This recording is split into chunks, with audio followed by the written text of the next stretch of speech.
சின்ன மருமகள் சீரியல்ல ரீசெண்டா மலர் வீட்டுக்குள்ள பெருக்கிக்கிட்டு இருக்கும்போது அந்த பக்கமா வந்த போஸ் யதார்த்தமா மலரை பார்த்ததும் மனசுக்குள்ள பழைய பொண்டாட்டி அழகுதான்னு நினைச்சுக்கிட்டு வீட்டுக்குள்ள போய் கதவை தாழ்பால் போட்டுட்டு உன்னை கல்யாணம் பண்ணி எஜமானியா வச்சிருந்த நீங்க வந்து வேலை செய்யறத பார்த்தா மனசு கஷ்டமா இருக்குன்னு சொல்ல,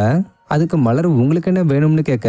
என்னை யாரோ மாதிரி பார்க்காத மலர், நான் உன்னோட புருஷன் தானே சொல்லிக்கிட்டே போஸ் மலரோட கன்னத்துல தொட, இதுல டென்ஷனான மலர் போஸை பிடிச்சு தள்ளி விட்டு அவரோட கன்னத்துல ஒரு அறை விட்டது மட்டும் இல்லாம வீட்டை விட்டு வெளியே தள்ளி உன்னை சும்மா விடக்கூடாதுன்னு சொல்லி சாணியை கரைச்சி மேல ஊத்திருந்தாங்க.